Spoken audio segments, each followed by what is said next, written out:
Oi gente, eu sou o Guto, professor de literatura, e hoje vamos dar continuidade ao modernismo português. Hoje falaremos sobre talvez o principal nome desse modernismo, que foi Fernando Pessoa. Hoje a gente vai falar um pouquinho sobre quem foi esse poeta, sobre um pouco da produção dele, como ele produzia, o que ele produzia, quais eram as características dessa produção, vamos ver alguns poemas também, enfim. Bom, Fernando Pessoa é muito conhecido principalmente por conta dos seus heterônimos. O que seriam esses heterônimos? Os heterônimos seriam outros poetas que habitavam Fernando Pessoa. Seria uma espécie de personagens que ele criava para escrever de formas diferentes.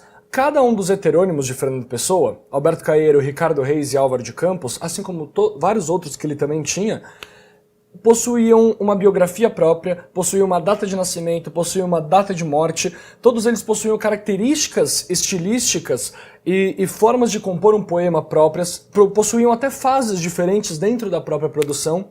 Então, Fernando Pessoa cria esses outros sujeitos dentro da produção dele. Isso vai ser muito importante, que a gente vai ver daqui a pouquinho. Mas dentro da produção do Fernando Pessoa não existe só os heterônimos, existe também o ortônimo. O que seria esse ortônimo? Seria Fernando Pessoa ele mesmo. Seria a produção que ele fazia assinando enquanto Fernando Pessoa. Para deixar bem claro, ortônimo, orto correto mesmo, nimo nome, então seria o próprio Fernando Pessoa, heterônimos outros nomes, outras pessoas, outros indivíduos. Muita gente, até da crítica, chega a dizer que isso era uma forma de até esquizofrenia, ele criava essas outras pessoas dentro dele, mas eu acho isso muito diminutivo, muito empobrecedor da obra e da genialidade que foi o poeta Fernando Pessoa enquanto criador desses vários outros sujeitos. A gente vai ver que até existem poemas que ele fala sobre essa multiplicação de si. Uma das principais características da obra desse sujeito é a fragmentação do eu. Bom, falar um pouquinho aqui sobre a biografia de Fernando Pessoa. Ele nasceu em 1888 em Lisboa, poeta português. Só que ele se muda muito novo para a África do Sul, onde ele vai ter grande parte da sua educação. E essa educação vai ser bilíngue. Ou seja, Fernando Pessoa falava fluentemente tanto o inglês quanto o português. E essa questão do inglês vai ser muito importante para a produção dele enquanto poeta e enquanto tradutor. Ele vai ser o principal tradutor de vários nomes modernistas, que a gente vai ver já já. Cursa Direito em Portugal. E é nesse curso de Direito que ele conhece Mário de Sá Carneiro. E é nesse momento que eles começam a ter os primeiros movimentos, as primeiras manifestações do que seria a grande revista de Orfeu e do que seria a grande primeira geração modernista, o orfismo. Então é nesse momento que tudo começa. Os primeiros escritos do Fernando Pessoa são escritos em inglês. Os primeiros escritos do Fernando Pessoa enquanto ortônimo, enquanto ele mesmo, são escritos em inglês. Ele tinha uma facilidade muito maior com a língua inglesa, então ele acaba dando prioridade a essa língua no início de sua produção. O que ele vai deixar um pouquinho de lado mais tarde, e ele vai deixar o inglês apenas para a questão das traduções. Mas no primeiro momento os escritos dele são essencialmente em inglês.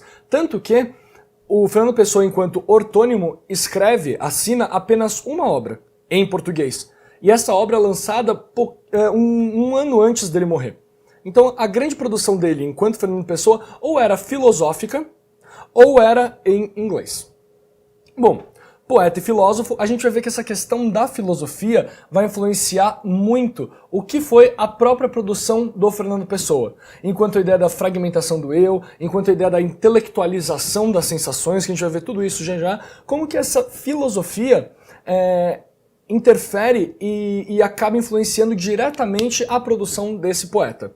Ele vai ter vários escritos filosóficos publicados nas revistas, ele vai ter vários escritos críticos publicados em revistas. Fernando Pessoa tinha uma gama de conhecimento gigantesca, onde ele não era só poeta, filósofo, tradutor, ele foi também publicitário, ele foi astrólogo, tanto que ele gostava tanto da astrologia que ele chegou a fazer o mapa astral de cada um dos heterônimos dele, e até dele mesmo. Ele foi comentarista político, ele teve uma vida pública muito importante. Bom, tradutor dos principais nomes modernistas, e quando eu digo os principais nomes modernistas, são nomes que a gente não costuma estudar na escola, não costuma estudar em diversos cursos, por não serem nomes que trabalham com o português. Mas ele traduziu Ezra Pound, que foi um poeta importantíssimo do período modernista, ele traduziu Walt Whitman, que é outro poeta que influencia demais essa geração, tanto que um dos críticos desse período chega a chamar Fernando Pessoa de o Walt Whitman renascido. Se vocês tiverem a chance, leiam um pouquinho do que foi o Walt Whitman. Ele era um poeta com muitas influências futuristas, com um livro chamado Folhas da Relva. É muito bacana, é interessante que vocês leiam. E por fim, depois de produzir todas essas questões, de viver bastante em cada um desses ramos que ele escolheu para a vida dele, teve diversas publicações com seus heterônimos, Fernando Pessoa morre em 1935 de cirrose. Ele tinha um problema muito grande com o álcool, ele era alcoólatra e ele acaba morrendo por conta de um agravamento nesse problema que ele tinha da cirrose. Bom, apresentada essa breve introdução à biografia desse poeta, muito importante para a nossa literatura, a gente vai dar uma olhadinha agora nas características desse poeta enquanto produção.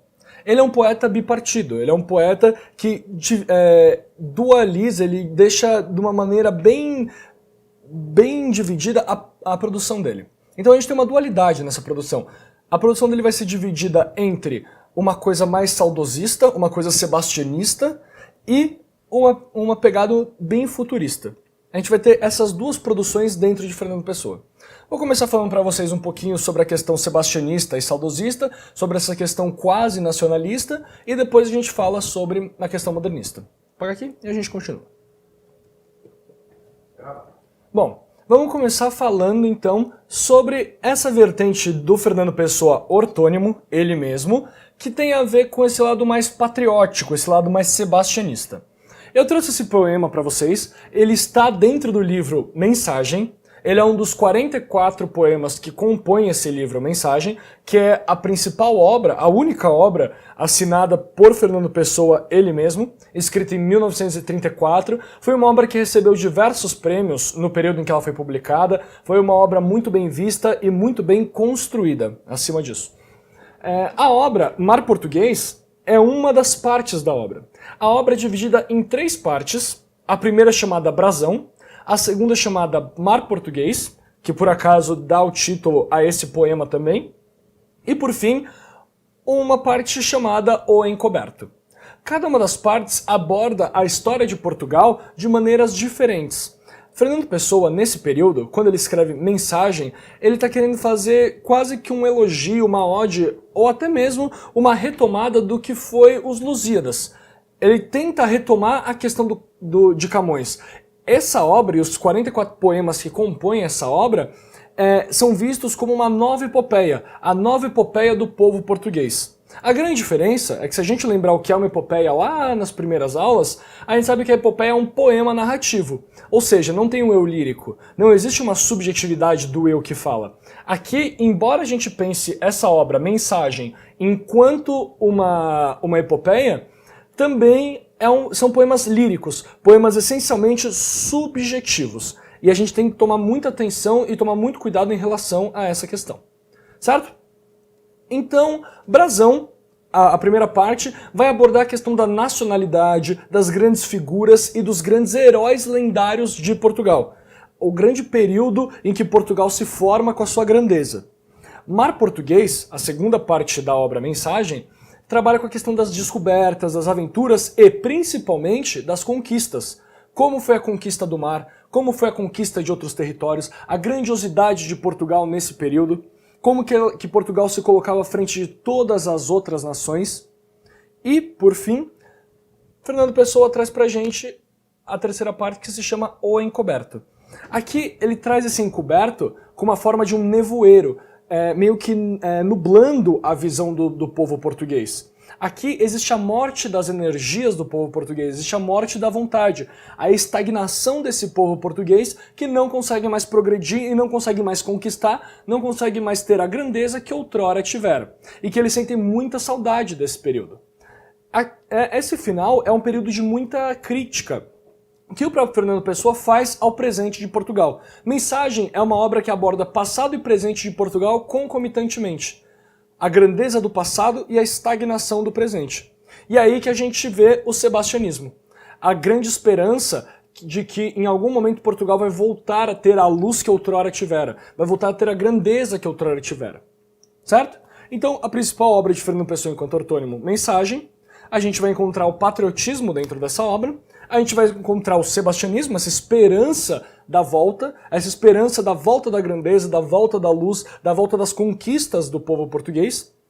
Uma coisa muito importante dentro da produção de Fernando Pessoa é que ela é muito linkada com a musicalidade. A gente vai perceber isso aqui.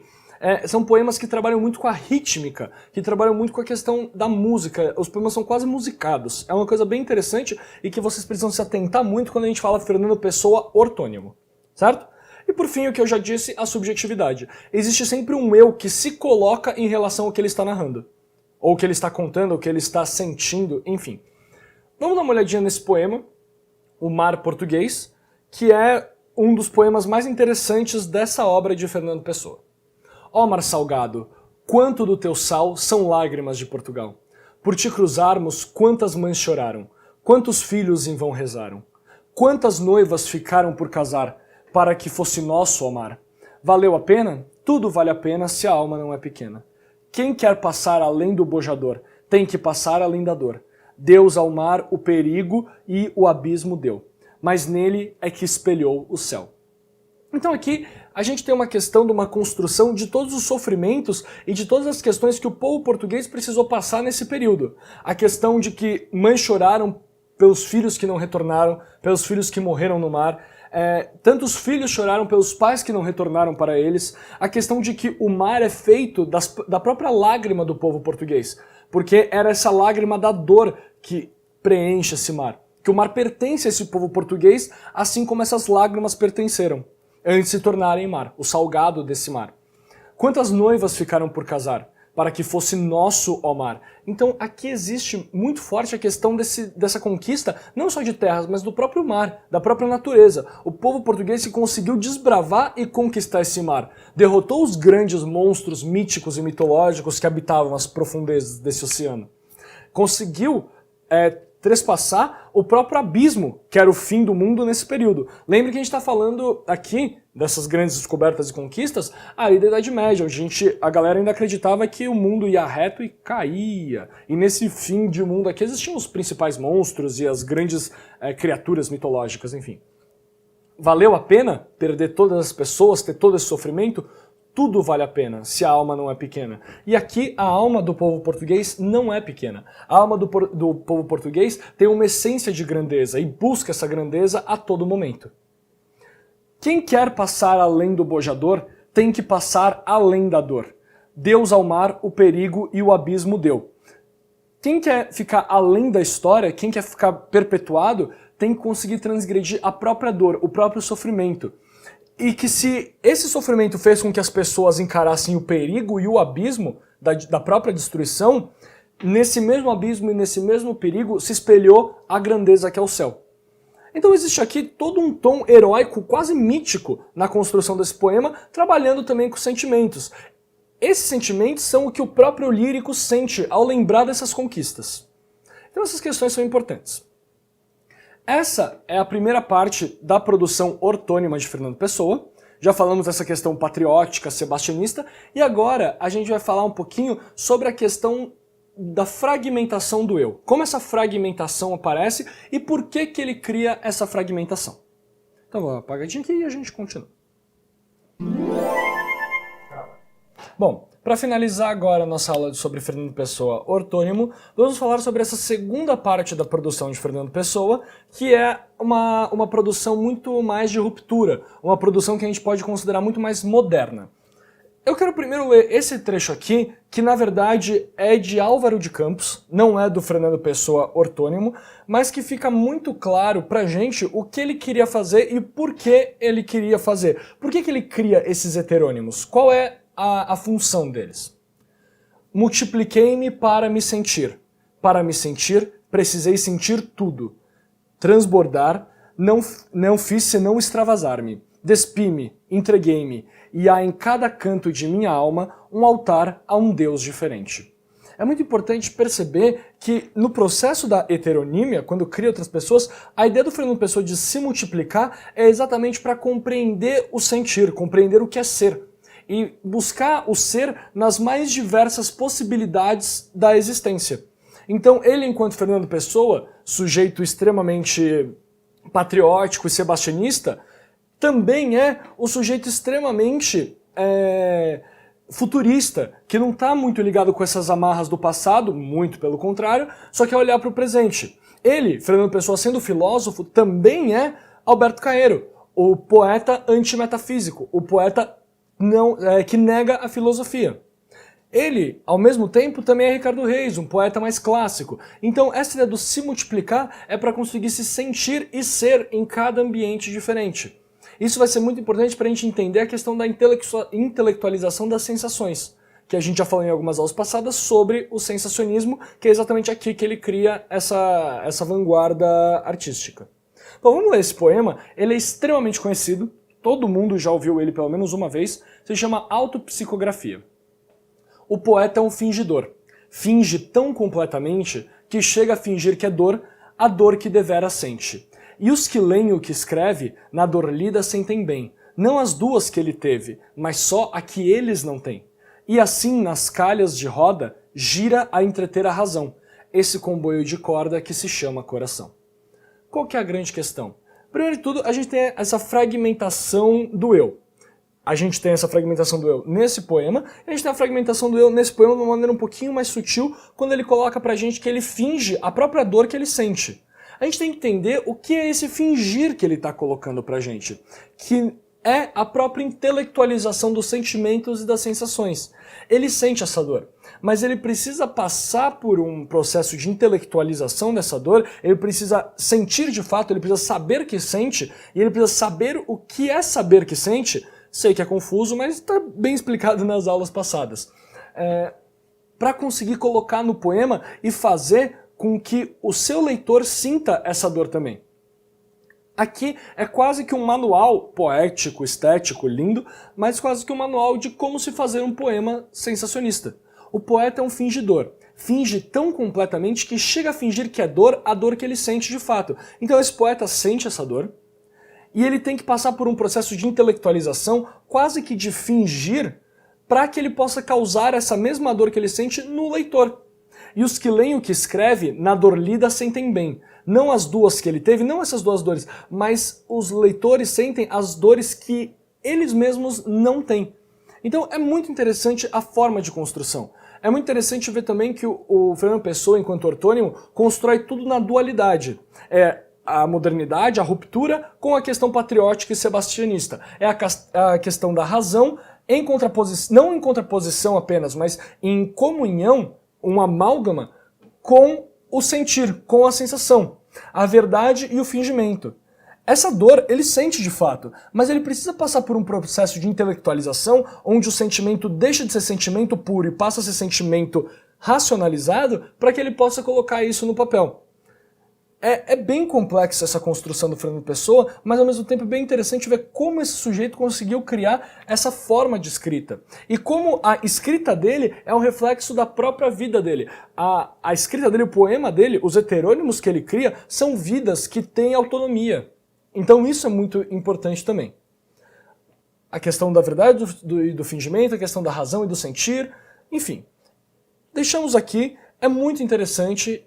Busquem mais sobre Fernando Pessoa, sobre o ortônimo, e aqui finalizamos essa primeira aula sobre Fernando Pessoa e sobre essa produção super dualística, mas que comunga também ao mesmo tempo.